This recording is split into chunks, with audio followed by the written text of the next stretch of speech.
Dios les bendiga, hermanos y hermanas. Vamos a orar en favor de la charla o de la exposición en este día. Oremos al Señor. Amante Padre, Dios del cielo y de la tierra, me humillo y me arrepiento de todos mis pecados.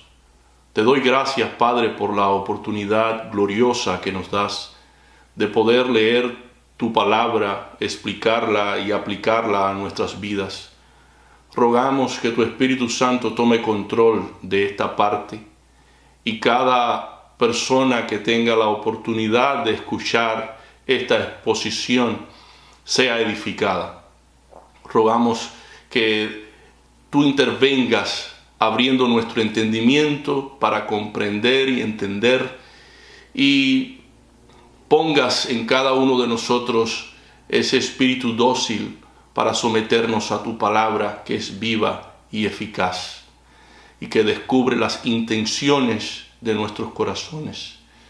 Nos entregamos a ti, Señor, sé con tu siervo en este día y que al exponer tu palabra sintamos todos tu presencia. En el nombre de Cristo Jesús te lo rogamos. Amén. Agradezco a Dios por permitirme la oportunidad de traerles un tema bajo el título La comunión íntima de Dios con sus amigos. El objetivo de esta exposición es conocer los estándares que Dios pone a sus amigos para tener una comunión estrecha con Él. Esta exposición estará siendo guiada por 4 encabezados principales. 3 de ellos en formas de preguntas y una aseveración final. Las preguntas son las siguientes. ¿Existe algún requisito básico para ser amigo de Dios? ¿Cómo llegar a ser amigo de Dios? ¿Cómo podemos ilustrar la comunión íntima de Dios con sus amigos? Estas son preguntas que algunos de nosotros pudimos preguntarnos al leer en la Biblia la vida de los siervos de Dios que tuvieron una estrecha comunión con Dios. Y al final de esta exposición veremos la aseveración final que expresa que los amigos con revelación íntima del Señor disfrutan de la más perfecta comunión con Dios. Es mi deseo que en el transcurso de este tema Dios ilumine nuestras mentes y entendimiento para que podamos ver cómo es la comunión íntima de Dios con sus amigos. El objetivo de esta exposición persigue que nosotros logremos un crecimiento espiritual en la presencia de Dios que afecte tanto nuestra vida interior como nuestra vida exterior. Por ejemplo, los fariseos recibieron de parte de Cristo una censura grande por descuidar la vida interior. Ellos se preocupaban por lo de afuera, le interesaba más a ellos el cómo eran vistos por los hombres que el estado propio de sus corazones. Sus corazones estaban cargados de odio, codicia, orgullo y malos pensamientos, mientras al mismo tiempo trataban de aparentar que estaban limpios de estas cosas. De ahí el reproche de Cristo en Mateo 23, versículo 26. Fariseo ciego, limpia primero lo de dentro del vaso y del plato, para que también lo de fuera sea limpio. Por consiguiente, el crecimiento espiritual no se efectúa de afuera para adentro, sino de dentro para afuera.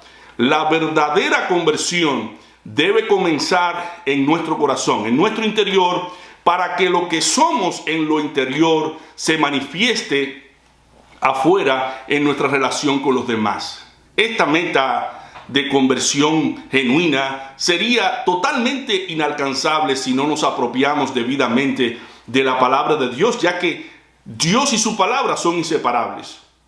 Conocemos a Dios a través de su palabra. Es allí donde podemos ver sus atributos, cómo es Dios. Decía Spurgeon, cercanía a Dios trae parecido a Dios. Cuanto más veas a Dios, más de Dios será visto en ti.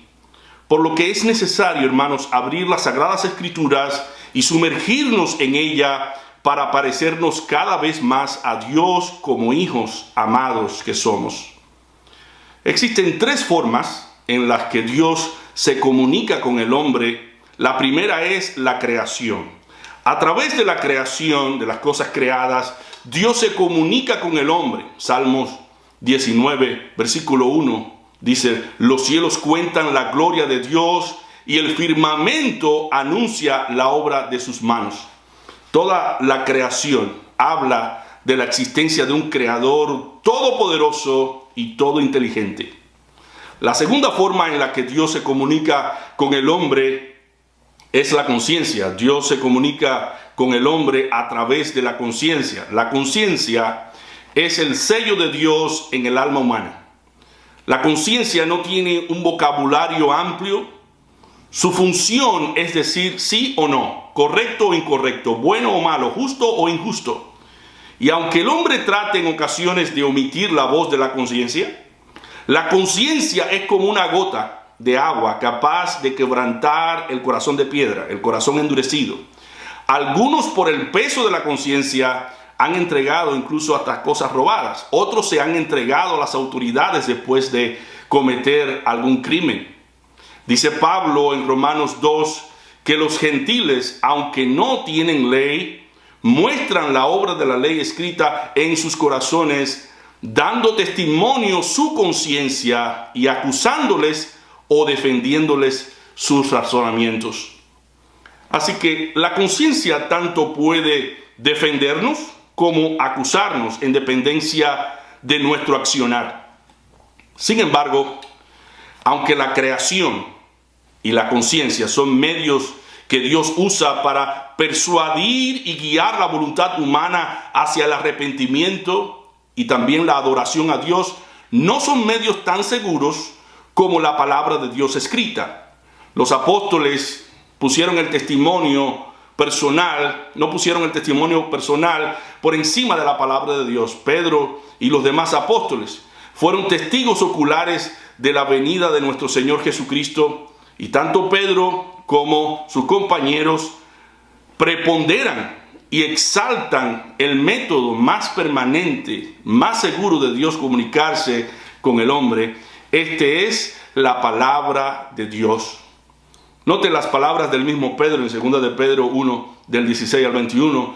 Porque nos hemos dado a conocer la potencia y la venida de nuestro Señor Jesucristo, siguiendo fábulas por arte compuestas, sino como habiendo con nuestros propios ojos visto su majestad, porque Él había recibido de Dios Padre honra y gloria, cuando tal voz fue a Él enviada de la magnífica gloria: este es el amado Hijo mío, en el cual yo me he agradado. Y nosotros oímos esta voz enviada del cielo cuando estábamos juntamente con Él en el Monte Santo. Tenemos también la palabra profética más permanente, a la cual hacéis bien de estar atentos, como a una antorcha que alumbra en lugar oscuro hasta que el día esclarezca y el lucero de la mañana salga en vuestros corazones. Entendiendo primero esto, que ninguna profecía de la Escritura es de particular interpretación, porque la profecía no fue en los tiempos pasados traída por voluntad humana, sino los santos hombres de Dios hablaron siendo inspirados por el Espíritu Santo. Pedro dice que la palabra más permanente, otras versiones dicen más segura, es la que Dios inspiró. Esta palabra no es de interpretación privada. Los hombres que escribieron la Biblia no pusieron en ella sus deseos, sus opiniones, sino escribieron lo que hablaron siendo inspirados del Espíritu Santo. Por consiguiente, el método más seguro, más permanente para tener una estrecha comunión con Dios es su palabra escrita. El testimonio personal es importante, no lo olvidemos, pero mayor es la palabra de Dios porque ella es más segura. Ella transmite cuál es la voluntad de Dios, cuáles son los pensamientos de Dios con relación a nosotros y el propósito incluso de la existencia humana. ¿Para qué estamos aquí? Si queremos hacernos amigos de Dios, no lo podemos lograr a menos que meditemos de día y de noche en su palabra y nos propongamos ponerla por obra. De ahí deviene la base bíblica que estará guiándonos en esta exposición. Deuteronomio 6, del 4 al 9. Oye Israel, Jehová nuestro Dios, Jehová uno es. Amarás a Jehová tu Dios de todo tu corazón y de toda tu alma, con todo tu poder. Y estas palabras que yo te mando hoy estarán sobre tu corazón y las repetirás a tus hijos y hablarás de ellas estando en tu casa y andando por el camino y al acostarte. Y cuando te levantes, y has de atarlas por señal en tu mano y estarán por frontales entre tus ojos, y las escribirás en los postes de tu casa y en tus portadas. La intención de Dios es que su palabra penetre, profundice en la vida de toda persona que tiene comunión con Él, porque la palabra de Dios es verdad. Decía John Hus, cristiano busca la verdad, escucha la verdad, aprende la verdad, ama la verdad, habla la verdad, adhiérete a la verdad y defiende la verdad hasta la muerte. Porque la verdad os librará del pecado, del diablo y de la destrucción del alma. Y finalmente de la muerte eterna, que es la separación eterna de la gracia de Dios y del gozo de la salvación. Esta palabra debe ser repetida, hermanos, y hablada constantemente en los contextos enumerados en las Escrituras y en todo el espectro de nuestra vida humana. Note las célebres palabras del salmista en el Salmo 1. Dice el salmista: bienaventurado el varón que no anduvo en consejos de malos, ni estuvo en camino de pecadores, ni en silla de escarnecedores se ha sentado. Antes en la ley de Jehová está su delicia, y en su ley medita de día y de noche. Y será como el árbol plantado junto a corrientes de aguas, que da su fruto a su tiempo, y su hoja no cae, y todo lo que hace prosperará. La actitud justa del justo, de no andar en consejos de malos, ni en caminos de pecadores, ni de sentarse en silla de escarnecedores, deviene de tener presente la palabra de Dios y deleitarse en ella de día y de noche. Por tanto, leer y meditar en la palabra regula el comportamiento humano y asegura los frutos buenos. Meditar en la palabra en este contexto significa también leerla en alta voz o en forma de susurro para nosotros mismos. Léele a tu alma la palabra de Dios para que aprenda consejos sabios. Tú y yo debemos leernos esa palabra de forma audible para que nuestra alma se empape de Dios, aprenda mandamientos, promesas, historias aleccionadoras. Esa palabra es poderosa para mantenernos alejados del pecado que interrumpe nuestra comunión con Dios. Como dijera alguien, la Biblia nos mantendrá alejados del pecado y el pecado nos mantendrá alejados de la Biblia. Nuestra cercanía, hermanos, a la palabra de Dios, el exponernos a esa palabra de día y de noche nos mantendrá alejados del mal. Por eso el salmista compara la vida del que medita en la ley de Dios de día y de noche con un árbol que está plantado junto a corrientes de aguas, que da su fruto a su tiempo y su hoja no cae, y todo lo que hace prosperará. Este árbol plantado junto a corrientes de aguas es el prototipo de Adán y Eva cuando fueron plantados en el Edén, puestos en el Edén, antes de pecar. Todo era bendición y prosperidad. El propósito entonces de Dios es que en Cristo nosotros vayamos a esa bendición del principio. Teniendo en perspectiva el Salmo 1, nos podemos preguntar, ¿por qué no avanzamos en nuestro crecimiento espiritual? ¿Por qué no vemos los frutos de nuestro crecimiento espiritual? La respuesta es que no hemos estado poniendo a Dios y su reino en primer lugar. Hemos estado trabajando con devoción por la comida que perece y no por la comida que a vida eterna permanece. La comida que a vida eterna permanece es la palabra de Dios a través de la cual tenemos comunión íntima y estrecha con Dios. Por eso el fundamento de cada cristiano y de la iglesia es la comunión con Dios, y esa comunión tiene que ver directamente con nuestra alimentación espiritual de la palabra de Dios. La comunión con Dios no es originada básicamente por una obra humana, sino por el poder de Dios y de su palabra puesta en acción a través de nuestra fe en Dios. Cuando ponemos nuestra fe y confianza en Dios y en su palabra, la palabra de Dios produce frutos en nosotros. Dice la Escritura en Santiago 2:23, Abraham creyó a Dios y le fue contado por justicia y fue llamado amigo de Dios. Antes que Abraham hiciese alguna obra justa, él fue justificado porque creyó a Dios. Cuando Dios le dijo que saliera de su tierra y de su parentela a la tierra que Dios le mostraría, Abraham creyó, y dice la Escritura que le fue contada esa fe por justicia. En otras palabras, la justicia de Dios fue puesta a la cuenta de Abraham. Dios no encontró allí otra justicia mayor que la suya propia para justificar a Abraham. La justificación es un término legal de juicio. Se produce o efectúa cuando se declara inocente a una persona que es culpable. Los pecados de Abraham fueron perdonados allí y Abraham fue justificado ante los ojos de Dios. Luego que Abraham fue justificado, entonces fue llamado amigo de Dios. Entonces la amistad de Dios con Abraham devino después de Abraham ser justificado. Sin embargo, la amistad de Abraham con Dios fue ganada por su fidelidad. La justificación no se puede ganar, pero sí la amistad con Dios, haciendo aquello que Dios nos ha mandado en su palabra. En ocasiones, Dios nos manda a hacer algunas cosas que no nos agradan mucho. Y ahí comienza la lucha, el principio de la obediencia.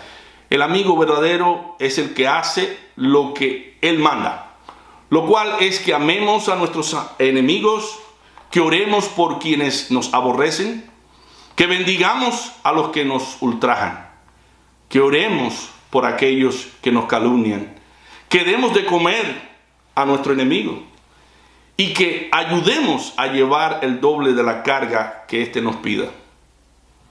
Cuando nosotros conocimos a Cristo, nos dieron el derecho de ser hijos de Dios, pero no porque seamos hijos somos sus amigos. El título de hijo es gratis, así como la justificación. En cambio, el de amigo se gana. En nuestra vida cotidiana hay hijos que no son amigos de sus padres y hay quienes sí lo son, porque se lo han ganado al establecer una relación estrecha con sus padres. Esto nos lleva de la mano a la primera pregunta de hoy. ¿Existe algún requisito básico para ser amigo de Dios? Para ser amigo de Dios necesitamos, en primer lugar, hacer lo que Él nos manda en su palabra. El Señor busca dentro de su creación a hijos amigos. En el mundo, el término amigo se refiere a cualquier persona, pero para Dios no es así. El requisito básico para ser amigo de Dios es hacer lo que Él nos manda. Dice Cristo, vosotros sois mis amigos si hiciereis las cosas que yo os mando.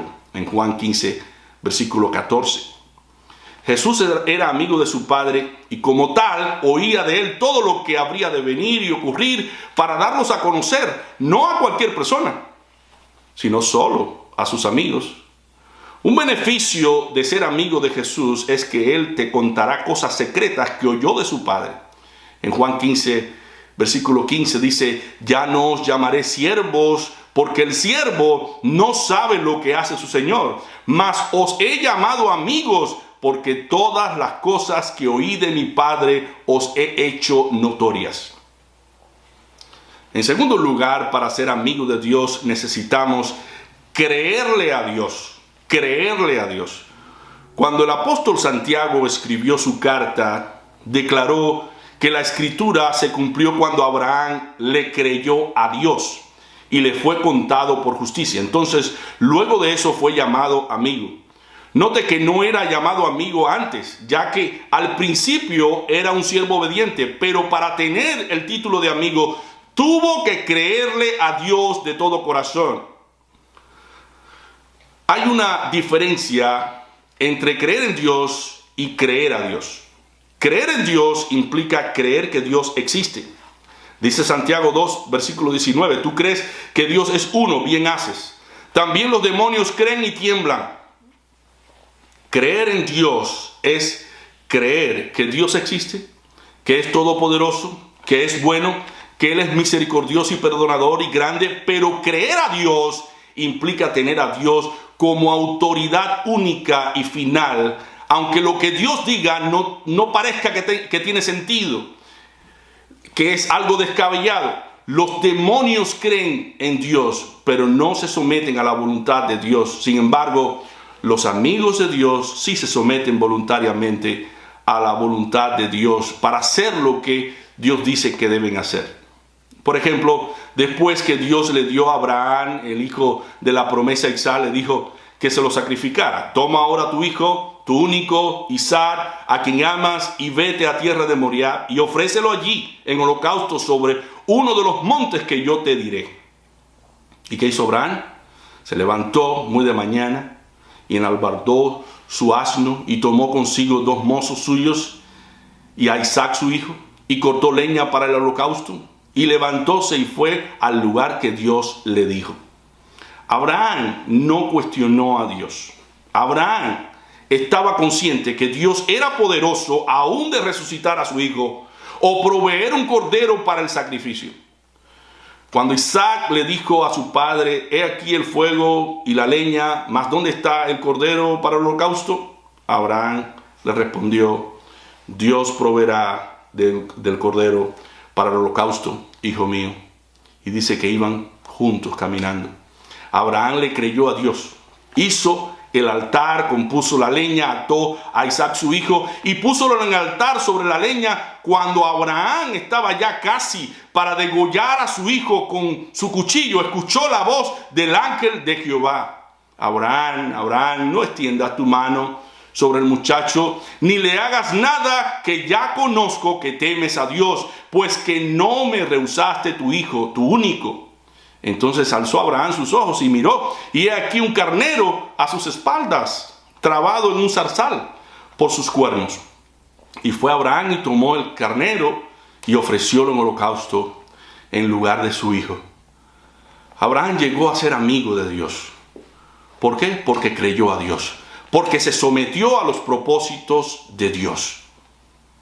Aprendemos entonces aquí que la amistad con Dios no depende de las emociones. El corazón de Abraham emocionalmente pudo haber estado totalmente destrozado, aunque la Biblia no da detalles al respecto.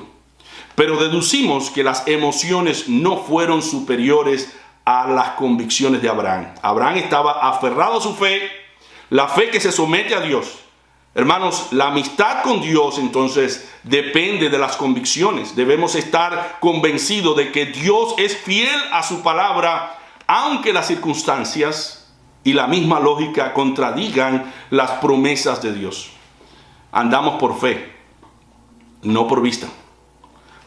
Por tanto, el crecimiento espiritual, la amistad y la comunión con Dios no deben desarrollarse sobre la base de las emociones, sino sobre la base de las convicciones. Y eso viene a través del conocimiento pleno de la palabra de Dios y nuestro testimonio con Dios. Muchas veces nos vamos a sentir tristes, cansados, atemorizados, angustiados, perseguidos, maltratados, pisoteados, aborrecidos, pero estas circunstancias no son mayores que Dios. Dios en su momento pondrá fin a todas esas circunstancias aflictivas, y así como el sol refleja sus rayos sobre la creación, Dios reflejará sus rayos sobre nuestros problemas y nos ayudará. Hoy más que nunca tenemos que aprender a andar en el Espíritu y no dejarnos llevar o dominar por las emociones. Las emociones no describen a Dios. Usted puede estarse sintiendo mal físicamente, pero eso no anula la fidelidad de Dios a través de las Escrituras. Dios le va a fortalecer, Dios le va a animar y consolar y le va a ayudar a aceptar la voluntad de Dios, que siempre va a ser lo mejor para nosotros. Note lo que Pablo dice en Romanos 14:8. Pues si vivimos, para el Señor vivimos. Y si morimos, para el Señor morimos. Así pues, sea que vivamos o que muramos, del Señor somos. La muerte y las circunstancias no anulan la salvación del Señor. Si somos de Él, estamos seguros, estamos sellados para el día del Señor. Entonces lo importante es estar en el Señor, en Cristo Jesús. Por otro lado, el conocimiento bíblico debe desarrollar en nosotros la convicción de que Dios obrará con poder a nuestro favor a pesar de las circunstancias. Por eso el creyente, a pesar de sentirse aborrecido, perseguido, cansado, atribulado, sigue firme en el Señor, poniendo toda su confianza en Dios. Él sabe que Dios obrará y cumplirá sus promesas, que son fieles, que son verdaderas. Entonces, detallando concretamente aún más el tema, ¿cómo llegar a ser amigo de Dios? Bueno, caminando en amistad con Dios, caminando en amistad con Dios. Ya vimos que para ser amigos de Dios necesitamos hacer lo que Él nos ha mandado en su palabra y creerle a Dios. Pero ahora nos preguntamos, ¿cómo concretamente podemos llegar a ser amigos de Dios? La respuesta es caminando en amistad con Dios. El modo de caminar con Dios va a determinar nuestra amistad con Él. Por consiguiente, necesitamos en primer lugar rendición a Dios. Esto implica estar dedicado a las cosas de Dios para quedar amoldado a su mente y voluntad. Dios no tiene que amoldarse a mí, sino yo soy el que debo amoldarme a Dios. Necesitamos también, en segundo lugar, una comunión ininterrumpida con Dios. Dice Amós 3:3, ¿andarán dos juntos si no estuvieren de acuerdo? Tener comunión íntima con Dios, hermanos, implica estar de acuerdo con Él, con Dios, en todos los aspectos de la vida. Cristo, por ejemplo, lo ilustra con llevar su yugo. Cada uno de nosotros, para tener comunión ininterrumpida con Cristo, debemos ponernos su yugo y así caminar y aprender de Él. Por otro lado, para caminar con Dios, ¿qué más vamos a necesitar? Vamos a necesitar progresar continuamente en la vida espiritual. Caminar con Dios significa un creciente conocimiento de Él y sus atributos. Dios es amor, Dios es justo, santo, fiel, misericordioso, compasivo. A través de estos atributos, de los atributos de Dios, yo voy a aprender cómo es Dios y cómo yo debo comportarme en mi relación con Dios y con los demás. Otro modo de caminar con Dios es vivir en completa separación. Génesis 5:24 dice, caminó pues Enoc con Dios y desapareció porque le llevó Dios. Y Hebreos 11:5 dice, por la fe Enoc fue traspuesto para no ver muerte y no fue hallado porque lo traspuso Dios. Y antes que fuese traspuesto, tuvo testimonio de haber agradado a Dios.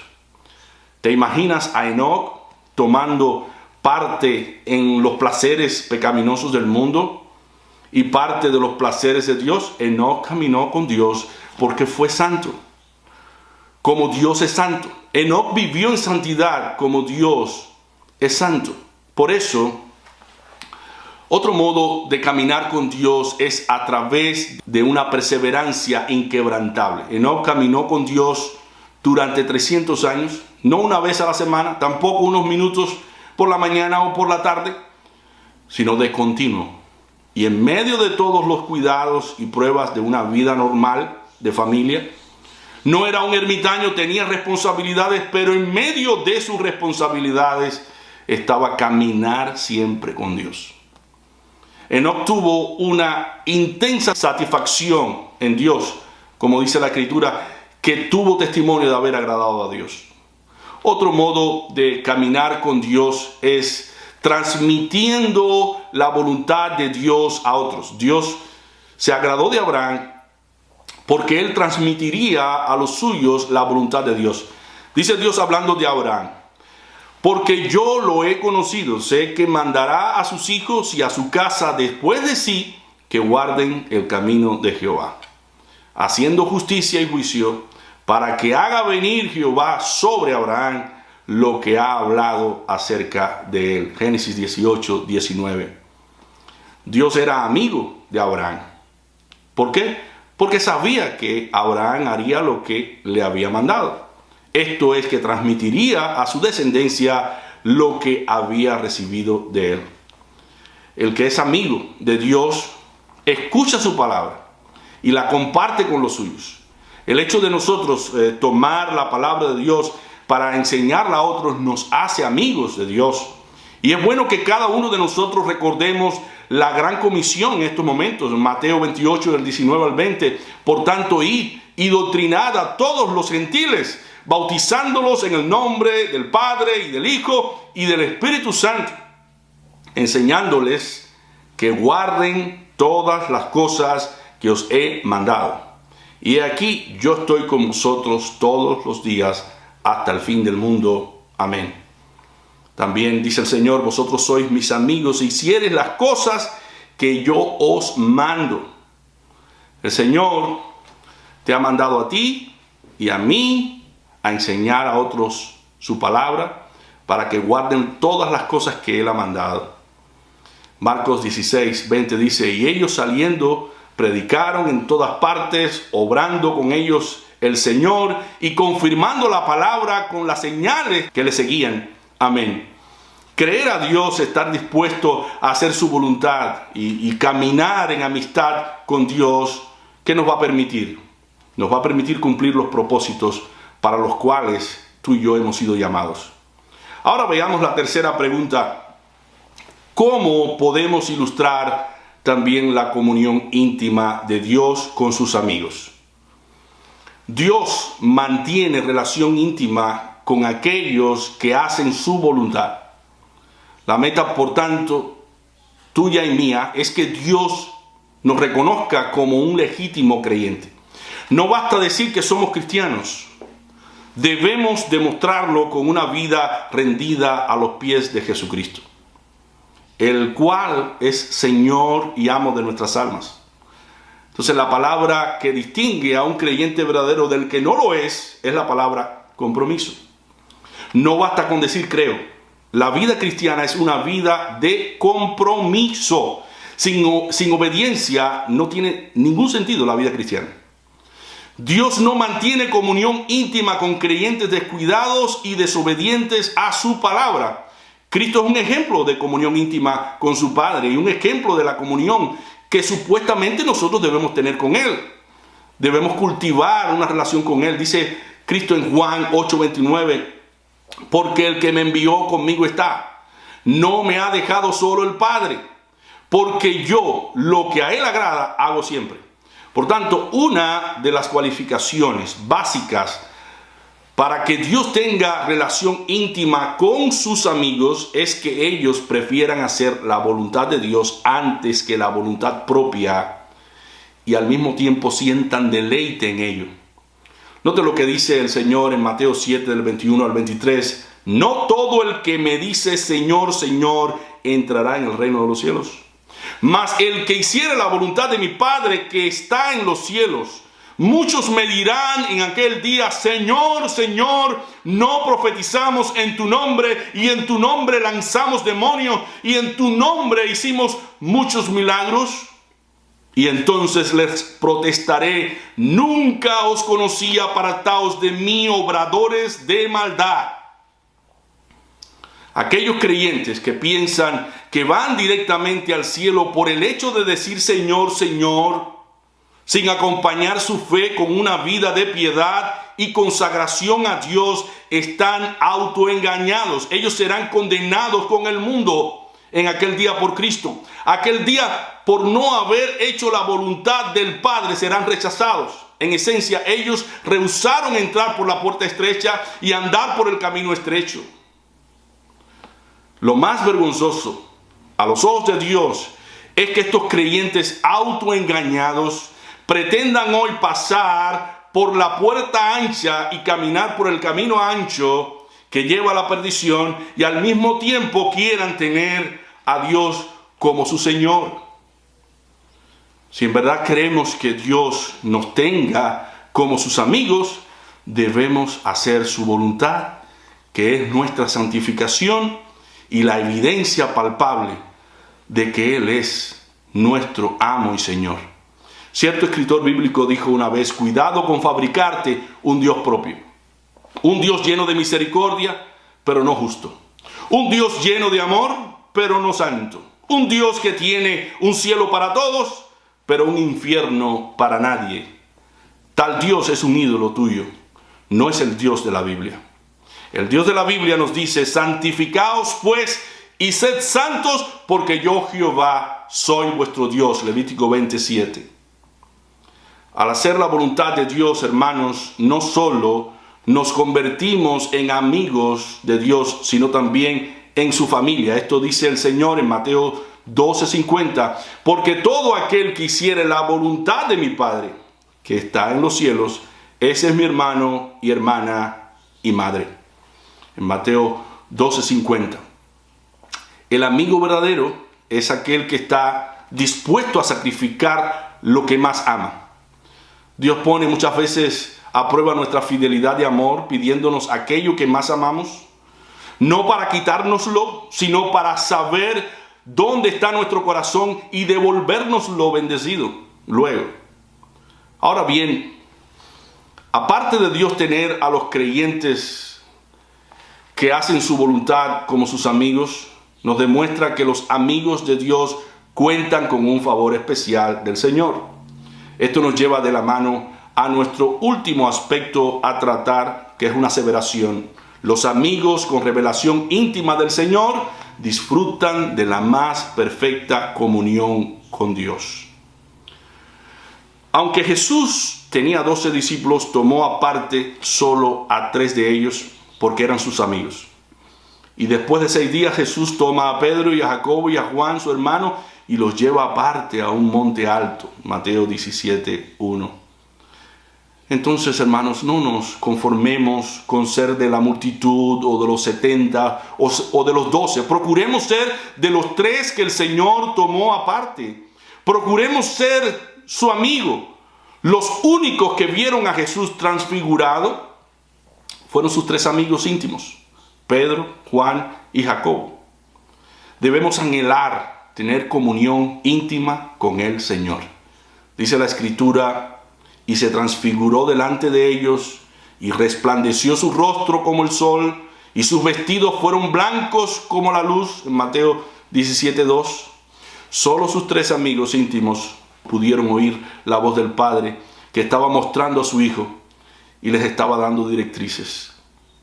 Dice: y estando aún él hablando, he aquí una nube de luz que los cubrió, y he aquí una voz de la nube que dijo: este es mi Hijo amado, en el cual tomo contentamiento, a él oíd. Mateo 17, del 4 al 5. Grande fue la experiencia que tuvieron estos 3 amigos íntimos de Jesús, de oír la voz del Padre, sentir temor y ser consolados por él. Para vivir entonces, hermanos, ese tipo de experiencia debemos tener comunión íntima con el Señor. Dice la Escritura en Mateo 17, del 6 al 7. Y oyendo esto, los discípulos cayeron sobre sus rostros y temieron en gran manera. Entonces Jesús, llegando, los tocó y dijo: levantaos y no temáis. También Dios nos revela cosas y nos prueba para ver hasta dónde somos discretos, porque el amigo debe saber también guardar secretos y no publicarlo. En Mateo 17, del 8 al 9 dice: y como descendieron del monte, les mandó Jesús diciendo: no digáis a nadie la visión hasta que el Hijo del Hombre resucite de los muertos.